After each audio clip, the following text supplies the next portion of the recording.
자, 왜 한숨이요? 분들, 이 무상취득의 경우에는요, 무상취득의 경우는 무조건 무슨 가위로 하냐면, 무상취득의 경우는 무조건 무슨 가위로 한다? 시가 표준액으로 합니다. 페이지 64페이지예요. 무상취득의 경우는 무조건 무슨 가위로 한다고요? 시가 표준액. 이렇게.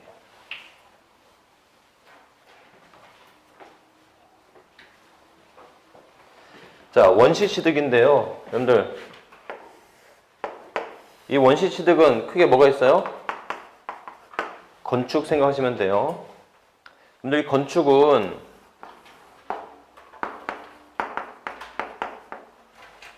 법인이 건축할 때는 무슨 가위로 하죠?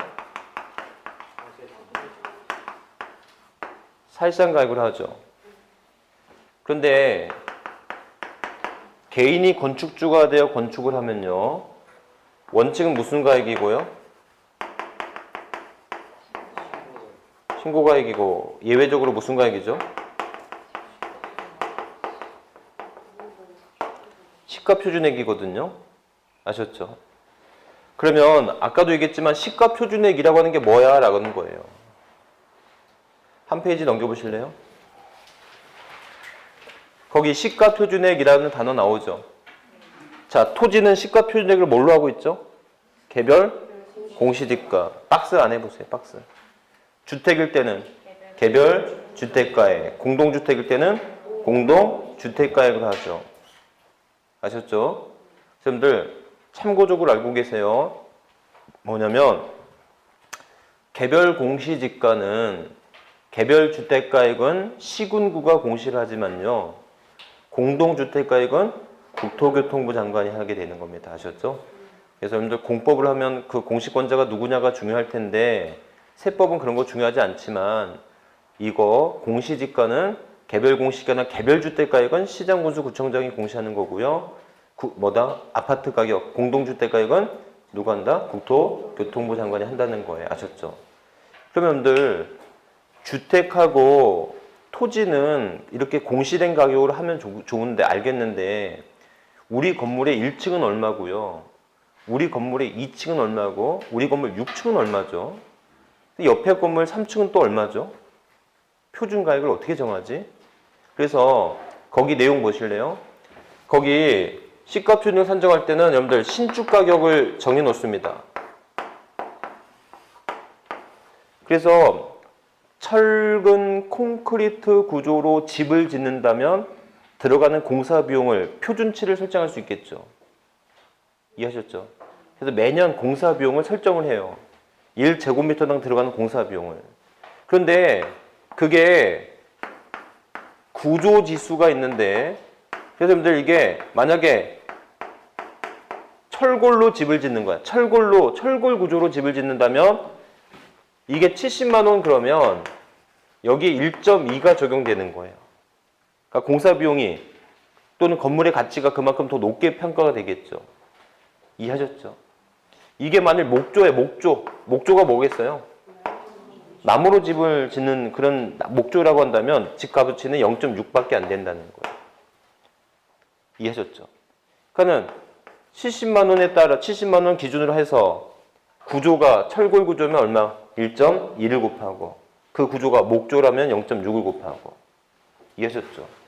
그 다음에 그게 용도에 따라 용도 지수로 나눠지는데, 그게 뭐냐면, 자, 이게 고급 사우나 시설이야. 고급 사우나 시설이면 또 1.2가 적용돼요. 아셨죠? 그럼 이게 만약에 축사야, 축사. 개 키우는 축사예요. 그럼 몇 프로겠어요? 0.6. 이렇게 이미 지수화 만들어놨어. 지수화 해놨어요. 아셨죠? 그러니까 여러분들은 건축물 관리 대장을 놓고 그 해 신축 가격 기준액 알아봐가지고 구조에 따른 구조 지수 정해져 있으니까, 용도에 따른 용도 지수, 위치에 따른 위치 지수, 이렇게 적용해서 여기에 뭐 곱하면, 면적을 곱하면 이게 뭐가 된다? 건물의 시가 표준액이 산정이 되는 거예요. 이해하셨죠?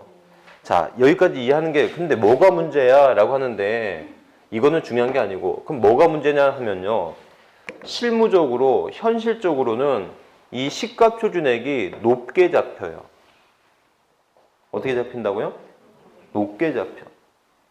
시가 표준액이 높게 잡히니까 결국 신고가액이 높을 수밖에 없고요.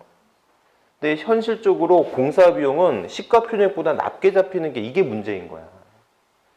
똑같은 건물을 똑같은 면적으로 똑같이 짓는데 오히려 누구 부담이 세지더라? 개인의 취득세 부담이 더 세지더라는 거야. 이게 현실적으로, 실무적으로. 아셨죠? 그래서 만들어놨어. 그래서 뭘 만들어놨냐면 3번 보세요. 64페이지 3번. 그래서 3번 보세요. 다시. 64페이지 3번 보시면 건물의 건축등이라고 돼 있죠. 찾으셨어요? 그래서 뭐라고 돼 있냐면 법인이 아닌 자가 건축물을 건축하거나 대수선화에 취득하는 경우로서 취득 가격 중 100분의 90을 넘는 가격이 법인 정보에 따라 입증되는 경우에는 다음에 그러고 하는데 그 다음에 금액이 뭐예요? 사실상의 금액이 되는 거죠. 이해하셨습니까? 여러분들, 자, 법인이 아닌 자가 건물을 건축하는 데 있어서 법인 장부에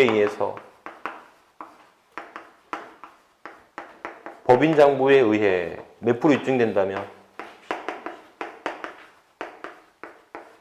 90%가 입증된다면 이때 무슨 가액을 할 수 있겠다?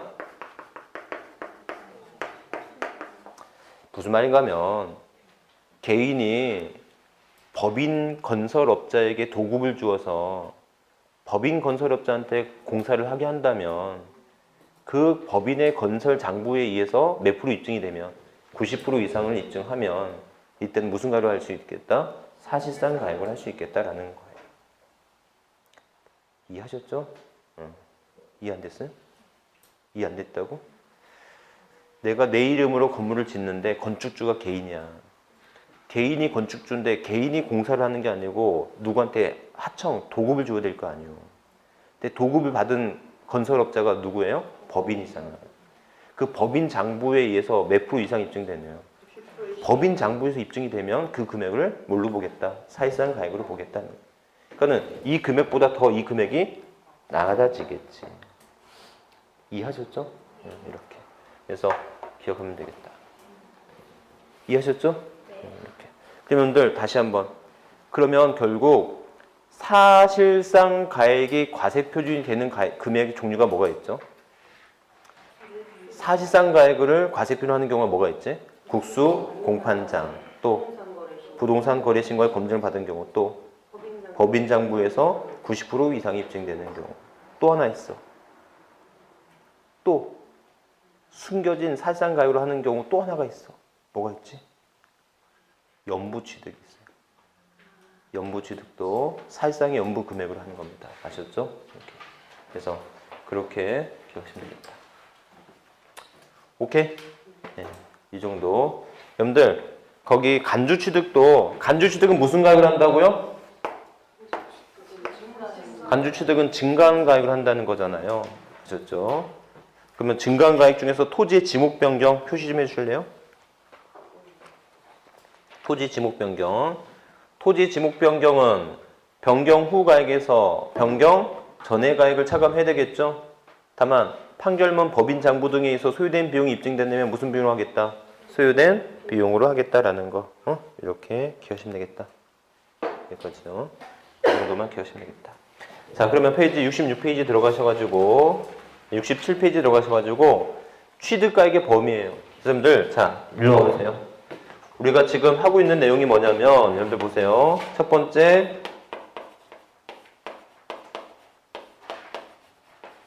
취득가격의 결정 공부했고요. 맞죠? 취득가격의 결정 공부했고요. 두 번째, 객관적 취득이 뭔지 공부했죠? 객관적 취득의 종류 공부했었잖아요. 맞죠? 그 다음에 세 번째, 잠깐 넘어갔지만 시가 표준액이라고 하는 개념, 요거 뭔지 다시 한번 기억하셔야 되겠고, 네 번째, 취득가액의 범위.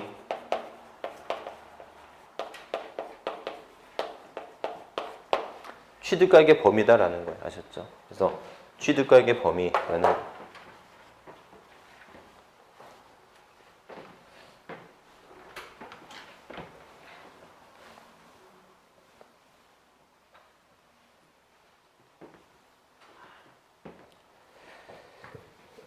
뭐 그럴 시간은 없겠지만 여러분들 뭐 공부하는 방법이 있어서요.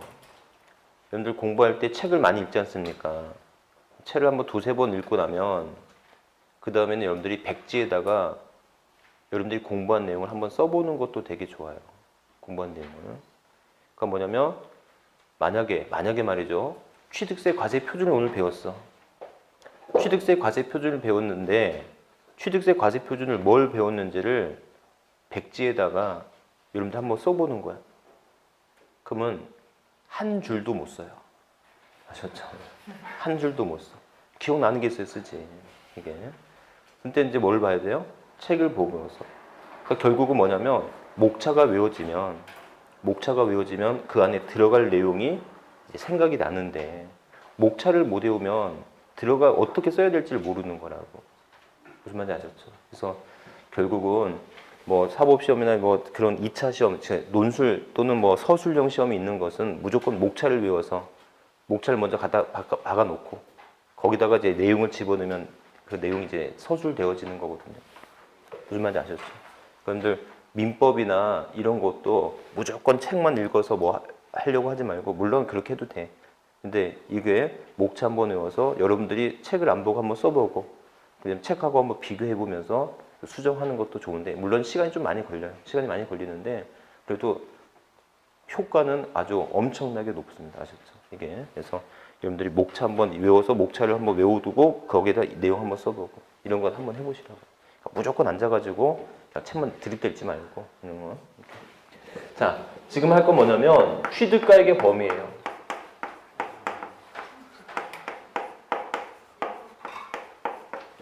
여러분들 1억짜리 취득하면 1억만 들어가는 거 아니잖아요. 수수료도 들어가야 되고요. 그게 주택이라면 국민주택 채권도 매입해서 팔아야 되고요. 맞죠? 그 다음에 농지라고 한다면 농지보존부담금도 내야 될 수도 있고요. 이렇게. 그래서 또 취득하는 데 있어서 광고도 들어간다면 뭐 광고 선전비나 이런 것들도 또 들어가야 될 거고. 무슨 말인지 아셨죠? 그래서 이런 취득가액의 범위에 있어서 포함을 해야 될 성질의 것이 있고 뭐 하지 말아야 될 성질의 것이 있다? 포함하지 말아야 될 성질의 것이 있다라는 거예요. 그래서 여러분들 거기 페이지 67페이지에 나와 있지만 여러분들 제가 68페이지에 요약해뒀어요. 페이지 68페이지 요약해뒀어. 그걸 좀 보고 판단하시면 돼요. 그래서 여러분들 포함하는 거 여러분들 대표적으로 뭐 포함하죠? 건설자금이자라고 했었죠? 네. 건설자금이자. 그 다음에 두 번째 할부이자와 연체료로서 누구의 것은 포함하지만 법인의 것은 포함하지만 누구의 것은 포함하지 않는다. 개인의 것은 포함하지 않습니다. 할부이자와 연체료로서 개인의 것은 포함하지 않는데요. 오케이? 이렇게. 그 다음에 여러분들 의무적으로 부담하는 비용.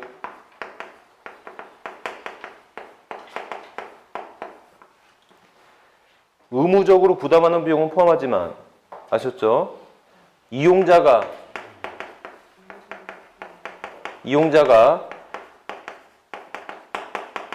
분담하는 비용은 포함하지 않습니다. 뭐 전기요금이라든지 이런 것들 안 된다고요. 아셨죠? 이용자가 분담하는 비용은 안 된다는 거. 그 다음에 여러분들 용역비, 수수료 포함이 되겠죠. 그 다음에 여러분들 채무 인수액도 포함하는 거 아시죠? 아까 부담부 증여할 때 의뢰 취득가액은 채무 인수액을 포함한 가액이었잖아요. 그때 채무 인수액에 대한 세율은 몇 프로였지?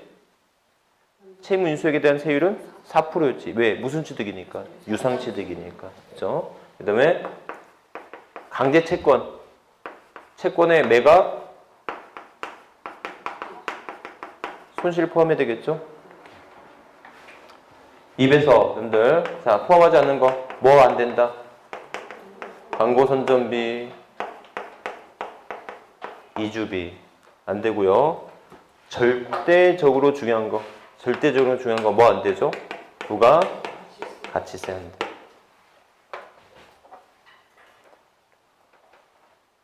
이렇게. 취득가액에 포함할지 포함하지 말아야 될지 라고 하는 것들 다시 한번 기억하시면 되겠다. 포함된다는 것은 그만큼 취득세 부담이 높아진다는 것이고, 맞죠? 포함되지 않는다는 것은 그만큼 취득세 부담이 높아지는 않는다는 거겠죠. 이렇게. 그래서 여러분들 거기 사례 볼게요. 사례. 자, 기타 기출문제 보시면, 자, 총 분양가액이 얼마예요? 총 분양가액이 1억 1000이죠. 맞죠? 근데 여기에 뭐가 포함되어 있대요? 부가세가 포함되어 있죠. 그럼 뭐 빼야 돼요? 부가세 빼야 되겠죠. 중도금, 잔금 같은 거 필요 없는 자료고요. 자, 기타 부대 비용으로서 건설 자금이자 500만 원 들어갔죠. 그럼 500만 원 더 해야 되겠죠. 그 다음에 수수료 100만 원 들어갔죠. 더 해야 되겠죠. 그럼 취득세 값은 얼마가 돼야 돼요? 1억 600이 돼야 되겠지. 아셨죠? 여기까지.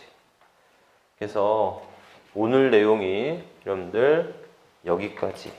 여기까지. 자, 다만 조금만 더 나가서 할게요.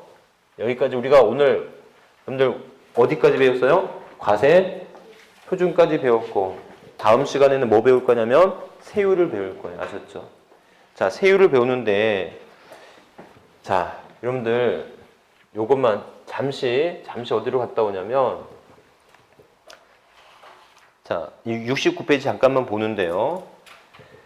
여러분들 요것만 설명하고 마칠게요. 아까 권리 변동에 있어서 취득은 크게 무슨 취득이 있었다 그랬죠? 취득은 원시 취득과 승계 취득이 있다고 그랬잖아요. 승계 취득은 다시 이전적 승계와 설정적 승계 있다고 그랬죠.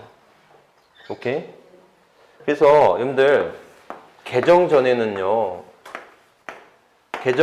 세금이 취득세하고 등록세하고 뭐가 있었다? 면허세라는 세금이 있었어요. 예? 근데 취득세하고 등록세가 과세가 되는 게 이중과세야. 왜 이중과세냐면, 여러분들 원시 취득과 이전적 취득에 대해서는 뭐 냈었고, 이전적 승계에서는 취득세를 낸 거예요. 아셨죠? 그 다음에 설정적 승계에 대해서는 뭐를 냈었냐면 등록세를 냈었다고요. 예전에는. 그럼 뭐가 문제냐? 이게 문제가 아니고, 이 원시 취득에 대한 등기가 무슨 등기죠? 보존 등기죠. 이전적 등기를 이전적 승계를 뭐라고 하죠? 소유권 이전 등기라고 하는 거잖아요. 그 다음에 설정적에 대해서는 뭐가 된다? 설정 등기잖아요. 맞죠? 그러니까는 보존 등기, 이전 등기, 설정 등기에 대해서는 다시 또 무슨 세를 냈었냐면 등록세를 또 냈었단 말이에요. 제 말 이해하셨죠? 그러니까 원시 취득이 되면 취득세 냈는데 그에 따른 보존 등기에 대해서 또 등록세를 내야 되는 거야. 그게 무슨 과세다? 이중과세였다고요. 이해하셨죠? 그러면 결국 여러분들 원시 취득과 이전적 승계는 결국 무엇에 대한 내용이냐면 이건 소유권이거든요. 맞죠? 그러니까는 뭐냐면 이 등록세가 소유권에 관한 등기냐, 소유권 외의 등기냐 이렇게 나누어져서 취득세와 개정후에는 어떻게 바뀌었어요? 개정후에는 취득세와 소유권에 관한 등기에 대해서는 뭐로 내고? 취득세로 내고, 소유권 외의 등기와 면허에 대해서는 등록, 면허세를 내므로써. 아셨죠?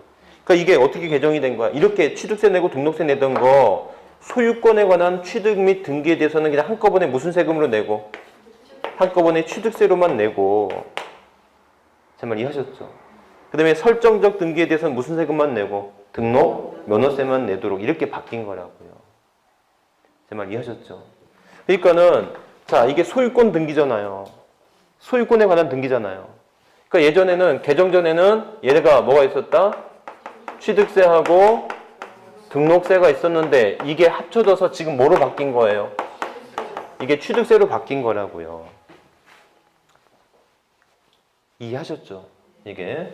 그래서 취득세가 몇 프로예요? 4%. 농지일 때는 3%. 상속일 때는 2.8%. 농지일 때는 2.3%. 증여일 때는 3.5%. 비용사업자일 때는 2.8%. 원시취득일 때는 2.8%. 간접취득일 때는 2% 이렇게 된 거잖아요. 그럼 옛날에는 어땠었느냐? 옛날에는 취득세는 무조건 2%였어요. 무조건 2%. 거기에다가 알파가 된 게 이 세율이 나온 거예요. 거기다가 알파가 된 게 이 세율이 나온 거예요.